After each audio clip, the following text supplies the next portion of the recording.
After the All-Star game, the most legendary All-Star game of all time. The NHL finds himself in a situation where John Scott is not only the MVP, but the player of the week. The only question is, the NHL has achieved heights like this before. Where do we go from here? It's John Scott and the aftermath.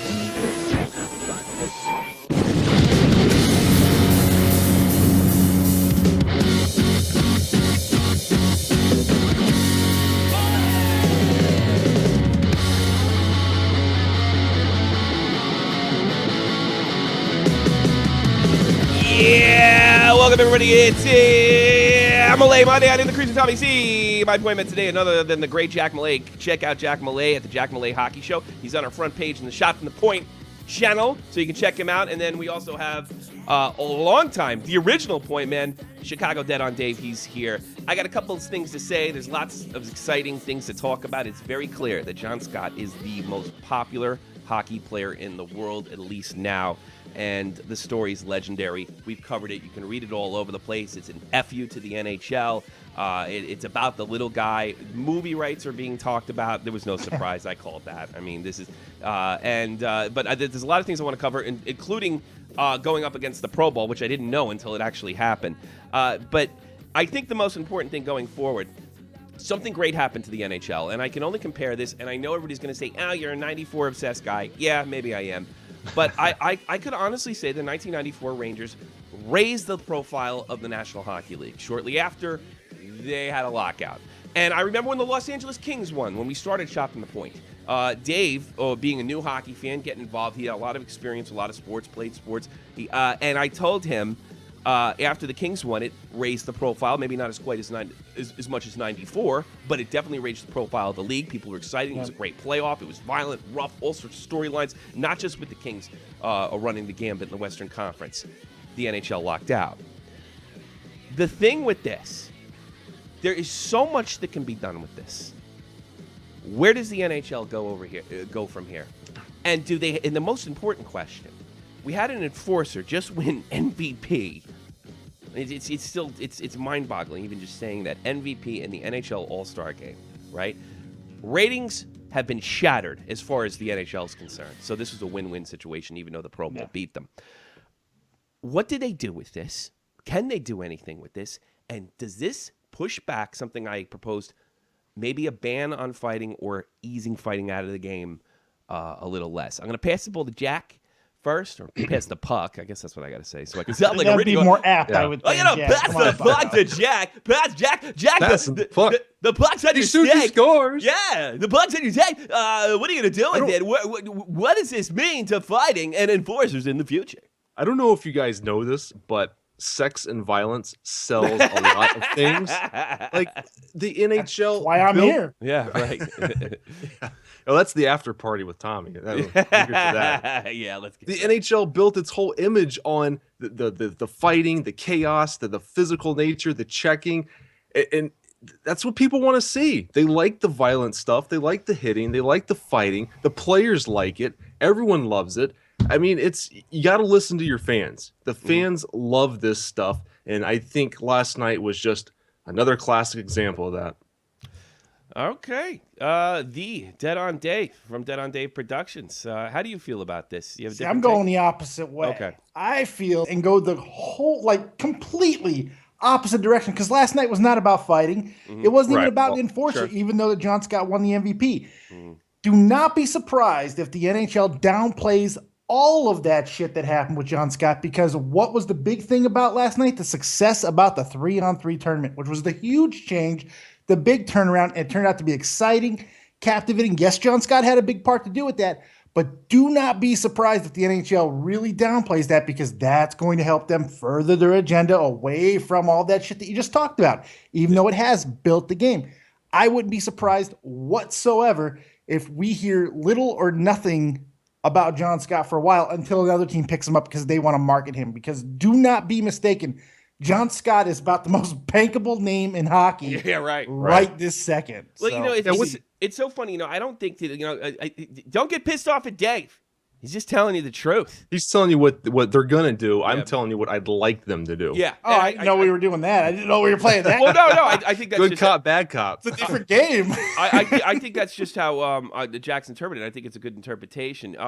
But here's the thing: is this look? I don't think the NHL has any more of a desire to move away or towards fighting or promoting enforcers any more than they ever did. But the difference is nowadays we have a political narrative with the concussion. Part of it is what we found out about concussions. They do a lot more damage than we initially thought, which is great. That's fantastic. The medical field is giving us more information. The other part of it is we have an almost anti-concussion crowd. The part I call the concussion madness town. What was his name? Nowitzki, the wrestler for Nowitzki. You always use the German V. No, it's Chris Nowitzki. Chris Nowitzki and his. I'm going to say his anti-contact sport narrative. Don't breathe on me. Yeah, don't breathe on me. So far as being able to promote getting rid of headers in a Pennsylvania school. I mean, it's getting to the point of being ridiculous. So you have all this political pressure, and maybe they were going to move it. They have, in fairness to Bettman, they have defended it. But money runs this show at the end of the day. So why moving away? Why are we listening to the left is basically what I'm saying. McDonald's not working out for them. It doesn't work out for anybody. So why are they even bothered to live? Why not just take, if I can make a political comparison, the Donald Trump approach? Screw it. We're doing it anyway. If you want to get more eyeballs on the screen, analytics and political correctness and ending fighting is not the way to do it. No. People like hockey for what it is. It's a fast-paced, physical game. The spontaneous fighting. I'm not saying every game needs to be a line brawl, but banning that stuff would be an absolute disgrace. It's what got hockey this far. And I don't know why the NHL is so embarrassed to just embrace it. Just take it. Like it's part of the game. Stop being ashamed. Because they are really afraid that it's going to be the death knell to the league. They are terrified of what's going on in the NFL right now with now people who've already won their concussion battle coming back for more. They are petrified of this. And let me tell you something. They probably should be because it's coming and it's coming like a fucking hammer. The thing is, Dave, does it come either way? I mean, you just said it yourself. They got the concussion losses. They'll come either way. Why not follow through? How about hockey is a choice? How about hockey's a choice, and you may have to pay the price when you're older, which, all sports are even before, even this is not like, it's almost like everybody woke up one day. It's like, wow, if you play professional sports, being 50 is going to be a little harder being 50 than it was if you didn't play professional sports. Well, no kidding. Right. That's part of the sacrifice. That's why these guys make so much money. It's an exchange. The idea that people woke up and say, holy shit, this stuff's bad for you. Everybody knew it was bad for you. In fact, my uncle used to tell me when Kennedy announced that cigarettes cause cancer, everybody kind of knew that before. They just had the scientific evidence to back it up. I mean, everybody knew fighting was bad for you. You ever see the Joe interesting Frazier? thing about it Joe Frazier before he died? And I think what Dave said, in fairness to Dave's just put it, this is the way the companies are going to look at it. And what Jack's saying is, maybe they shouldn't look at it that way. Dave's not agreeing with the companies. He's not. Historically and what they're doing now. I mean, look, the fact of the matter is they're not coming down harder on concussions just because the fact that, we know getting hit in the head. We've always known getting hit in the head is not that good for you. Now, granted, more things will come out, but the sports leagues have taken such bad care of some of the retirees in the past. And now that is coming back. The NFL was horrible to its old-time players. Didn't take care of them after they retired. I don't know if that's the same way in the NHL, but I know it was that in the NFL. It was the same damn thing in the NBA too. They weren't taking care of their old timers, and now all that's coming back to haunt the current day players and where the money is. So it's it looks like the money situation. Looks like the money's with guys with John Scott. That's what it appears to be with me. That's a special situation because of the story involved. Sure. His story is so special, man. What he did last night, that final chapter to that story, which was already captivating as shit. It really was. Sure. We don't see things like that, man. That's a different thing altogether. Let's switch over to the actual format and how things. So now I was happy with the format. I was a little more pleasantly surprised. It started off like it's starting to look like all the other All-Star games. But the format had something to do with it. John Scott put it over the edge, but they're not going to have the John Scott narrative going forward. I think we can all agree with that. So now Right. what do? We also have a precedent for it. Evgeny Malkin said he felt a little more engaged in this All-Star game. And I saw the Metropolitan Division. They didn't look engaged, and they were out quick. Another thing is, you saw a real difference in the final game. It's a 1-0 game, 3-on-3, which is amazing. It was exhausting watching those guys, be honest with you. I can't imagine skating like that, even in 45-second shifts. I mean, that is just holy Christmas, balls to the wall. But, I mean, is it going to make that much of a difference? This is a good start, but they're going to have to sell this without John Scott going further. I mean, is this enough? Is this a really good idea? I'll pass the puck to Jack. What do you think about this? You talking about the All-Star game in particular? Forget John Scott's story here. With this probably would have been a success without him, but it wouldn't have got the major headline without him. There's no doubt about that. But I mean, how did you feel about the game? How do you feel about the system? I had good feelings about it. I'm gonna actually talk to you both first. Jack, you first. What do you think? It was the whole, like, hockey is exciting when I think when the guys just be able to play. Like, the final score in the championship game was 1-0, and all year we've heard we need more goals. We need more goals. We need more goals. Which isn't true.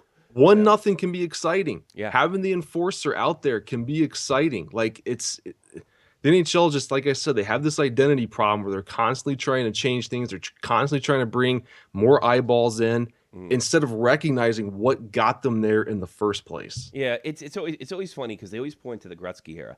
Nobody was watching hockey in the Gretzky era. Nobody even thought about hockey until Gretzky was traded to the Kings in 1988. Nobody even thought about it. So it's this idea that large, and another thing is, there's another example. How about the old All-Star games, 21-22, 17-19? Yeah. That's so exciting. Boring. Yeah. Boring. It was a farce. I mean, people were pissed off about it last year. It is a farce. Right. And here's the thing, too. The greatest thing about 3-on-3 hockey in this whole situation, or as far as the format's concerned, you can't play defense. So, and they don't want to play defense, and maybe they shouldn't, because it is a show. But at least it's a show with a storyline. And when these guys were playing for $1 million, which, by the way, I keep on bringing up 94, the 95 All-Star game in Madison Square Garden, they upped the money. They're professional athletes. The game was pretty good. I think it was like 7-8. We had an epic moment where Mike Richter got a penalty shot from Pavel Bure, a penalty shot he would get in the Stanley Cup final, and he remembered how he took down Bure and used that to his advantage in a key moment. I think it was in Game 5 of the Stanley Cup final. So, I mean, there was that was epic, and that was once in a lifetime. But we got one of those once in a lifetime situations tonight. You don't. I mean, Dave's saying no, and he's probably right. He's probably more right than me and Jack would ever want to. It's not that I'm saying no. What I'm saying is it's going to come down to the players. A lot of things, because we take away the John Scott thing from this year. We go into next year, the 3-on-3, maybe, Taves plays, maybe Ovechkin plays, maybe Sidney gets back into it. They have some of the big names to kind of offset the fact that they don't have the big story like they had with John Scott. Mm-hmm. It's going to come down to players like that we saw, the Chewbacca masks and fucking Kane taking a run at John Scott. They're going to have fun with it, because I think that we know with the All-Star game, and the NFL has kind of proved me right on this, they're bullshit. They're nothing. They're jokes. They're farces. And it's not going to take that long for the NHL to fall back in that same category unless the players do something to really make the audience feel engaged. I don't know. Because remember, we're talking about the All-Star game here. We're not talking about a fucking stadium series. We're talking about the All-Star game. It means mainly nothing. But it obviously means something to the NHL, because they were willing to go so far to keep Scott out of it. This is their celebration of hockey, and they don't even know what's good for them. And all I'm saying, Dave, is they don't know their ideas. Higher scoring, bigger stars, more skills, more Soviet-like hockey. It doesn't work. Mm-hmm. It doesn't work. Do you know how little the NHL cares about the All-Star game?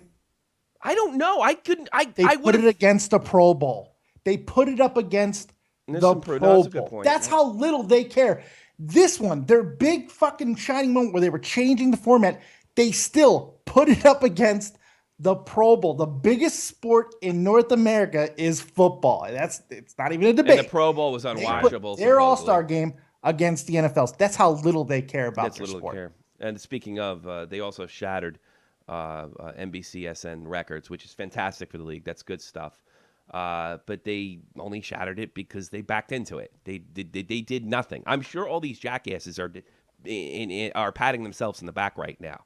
Sort of like Wyshynski's patting himself on the back right now. Oh my gosh! Don't give that guy any credit. Well, he's running around taking it. And he backed into this too because I don't care what anybody says. I don't buy his explanation. He did this to hurt him. They put the ugly girl in the prom dress to laugh at her, and it backfired. They just couldn't spill the pig's blood on her. That's all. Yeah, exactly. I was just thinking of Carrie too. Yeah, maybe I should cut one of those films, John Scott after the old NHL. That's a great idea. That might be happening. I'm gonna do. Reality is we're not gonna know for a couple of years though. Next year and the year after, that's when we're gonna have more information about this because the John Scott thing is such a phenomenon. We're not gonna know really how big this can be for a year or two. They could take advantage of it. I mean, Jesus, would it? Brent Burns made a really good point. What's people's Corsi when John Scott's on the ice? Anybody see that stat? Okay. I was hoping someone was tracking that in the game last night because that's what we care about. Yeah. It's 3 on 3. Yeah, it's 3 on 3. You can't really do anything there. The first goal wasn't shocking to me because look, it's 3 on 3. Somebody's got one of the 3 guys have to get a goal. I mean, I knew it was going to be high scoring in general. It was the second goal that got me because that wasn't a horrible snipe.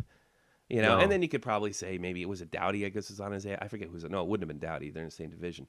Maybe dragging what's his fucking name? Yeah, because John Scott is slow. I mean, there's no doubt about that. He cannot skate. He's very big though. He's big. And he threw a hit. He was so excited when he scored that breakaway goal too. That was amazing. That face he made was incredible. The first goal didn't make me jump out of my seat. The second goal did because I was like, oh my God, this is serious. Yeah, it was actual skill goal. involved. A lot of skill involved. Yeah, so there was a skill involved. Well, he has a hard shot, and if he has a hard slap shot, he probably has a hard 6'8" wrist shot as well.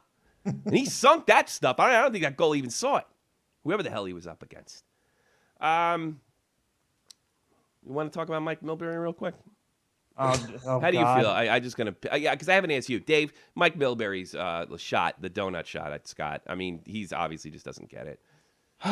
Somebody get me my shoe. I'm going to take care of Mike Milbury with my fucking shoe. That's all I got. That's what he deserves. The bottom of my shoe. Just like he did. I don't take anything that Mike Milbury says with any fucking, elbow drops on this guy. At least he's an asshole. At least Jeremy Roenick had the courage to apologize. Right. You belong here. That should be in the movie. Good job for Roenick, man. Yeah, good job. Yeah. No, he just said, I was wrong. You're the most captivating story here. You belong here. And Roenick was a pretty good player himself. And like if you said to me is like John Scott doesn't belong here because I don't believe that's what the All-Star games they got. That's your opinion. That's fine. I disagree. Sure. But that's fine. But it was John Scott with the Milbury's narrative and what he did 2 years ago, Scott doesn't belong here because he's a horrible human being. Yeah. Considering how, there's nothing more disgusting. Don Cherry's pointed this out, and what's his name? The Rock has pointed this out. Like guys like Dave the Hammer Schultz. There's nothing more disgusting than a guy that made fought for a living, or now running around telling everybody not to fight. Well, what about the guys that came up coming after you? And what's so horrible about fighting for a living? It's just like we have boxers and UFC and kickboxers and Thai fighters and Thai fighters, not you know what I mean? Thai fighters. Yeah, Star Wars in it up here. Yeah, Thai boxing. That's when they do the knee thing. Forget it. There's something about former players, and I see you see with Mike Milbury.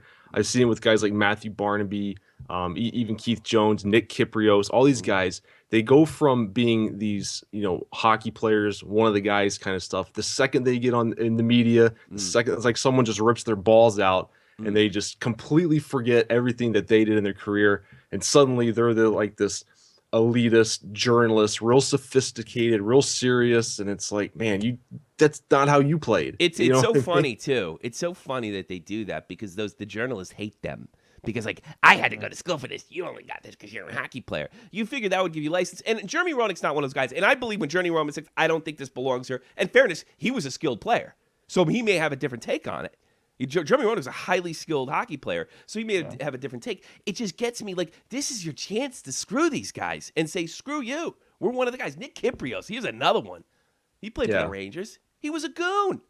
And all of a sudden, it's a bad thing. What are you screwing these young guys for? You don't look like you're doing too bad. Too.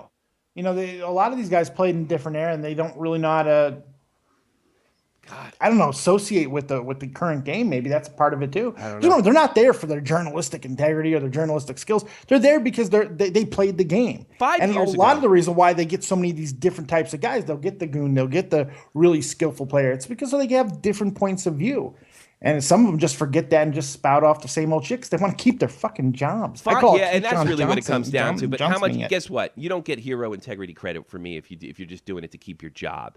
Tell me how you feel. I know whatever comes out of Ronick's mouth is legit. And you know why? And he's attacked constantly by Greg Wyshynski and stuff like that. You know, I mean, he took a shot out today. If you want to check my Twitter feed, but it's you know, like I don't understand the hypocrisy. I don't really get it. I do understand the media, but and why not just be yourself?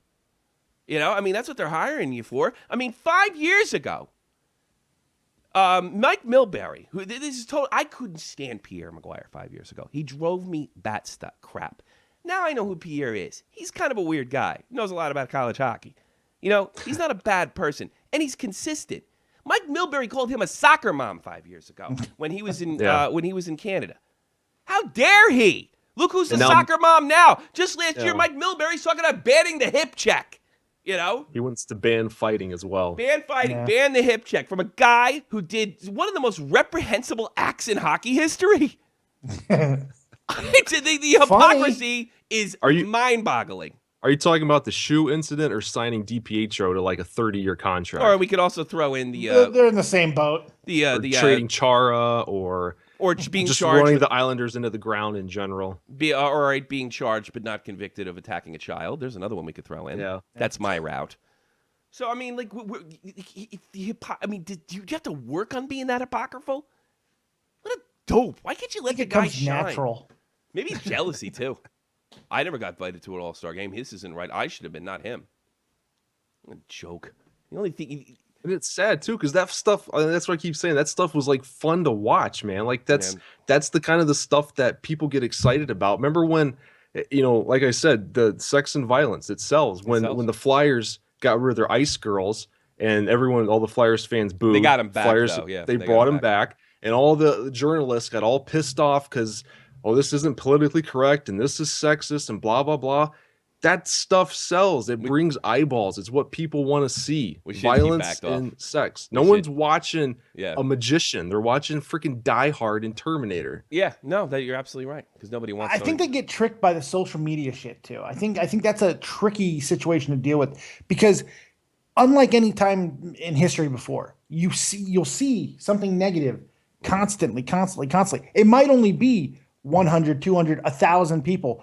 But when your Twitter feed is just inundated with it, it seems like a big fucking deal. And it's not and the NHL, deal as you think. Yeah. Like most entities, they see it, they react to it, and most of the time they're getting it wrong. But social media, you cannot underplay how big of a growing force it's becoming in everyday situations. Because social media made this happen. Like that. I mean, we are a part of social media too, and social media made this happen. But it also made John Scott's suspension happen when he botched a hit, and they got him suspended for 7 games. Anybody else, had he not been a enforcer, would have got 1 or 2.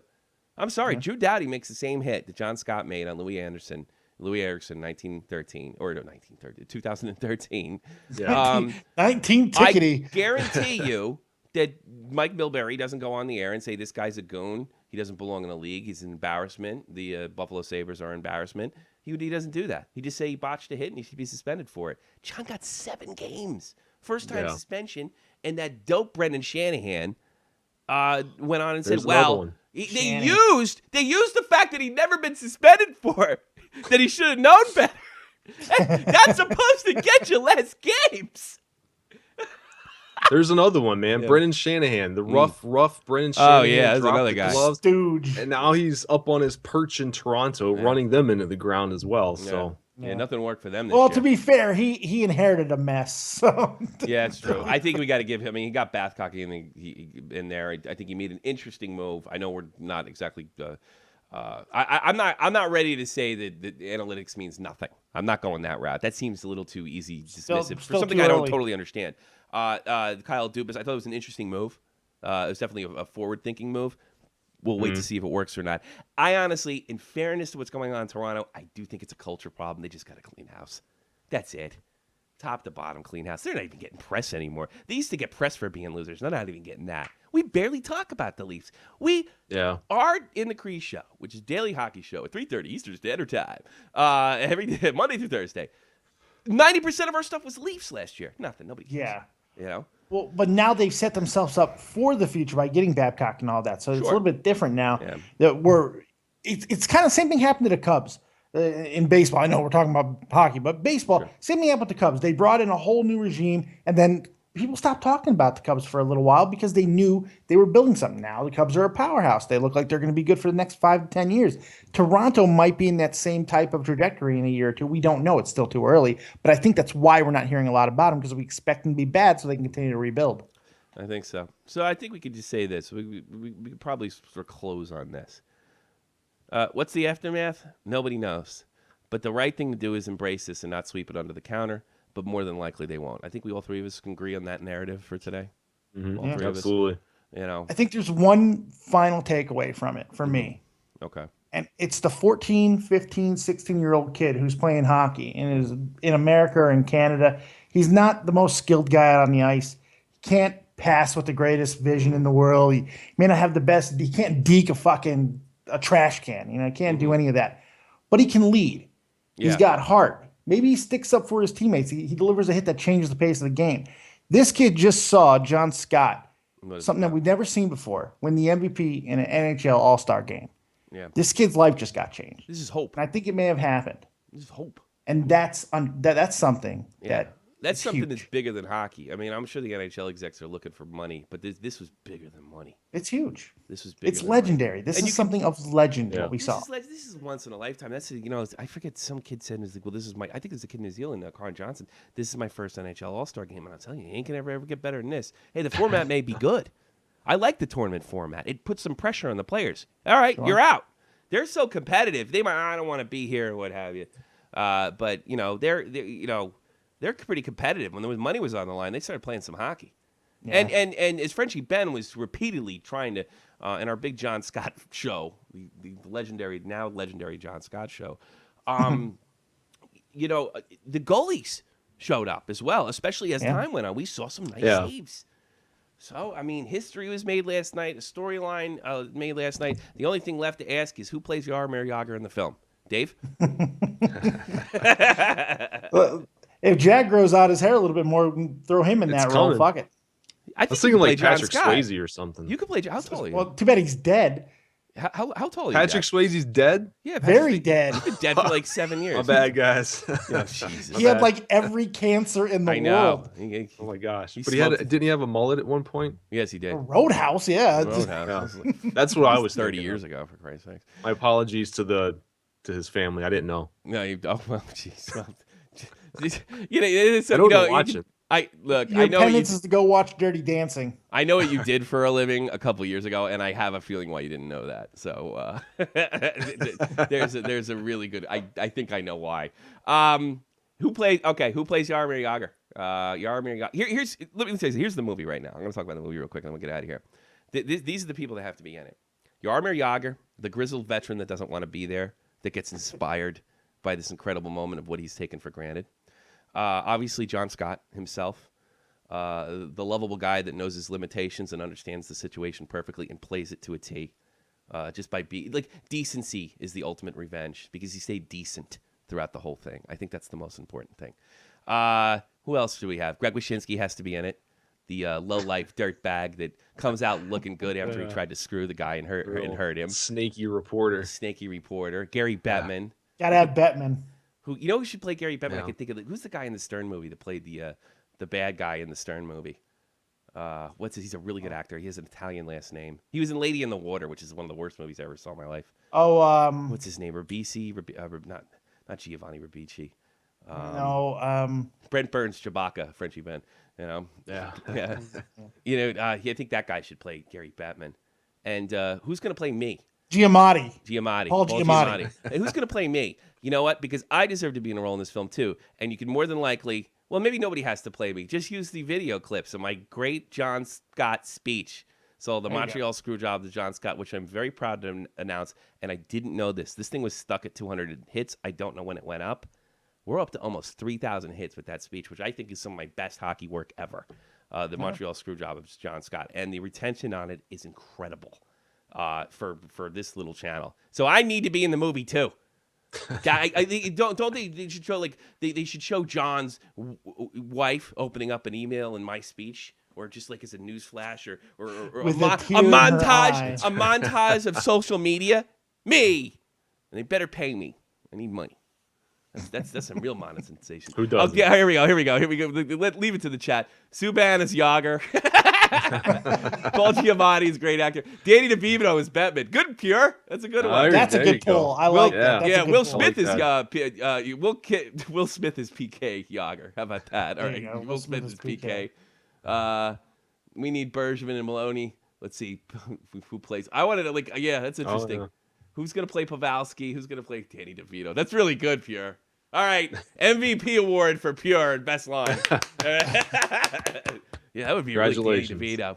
Yeah, it'd be funny because I think they're both from Brooklyn, and it'd be funny just to have Danny DeVito with Colin Campbell and all. Get that loser out of here! it would be next to epic.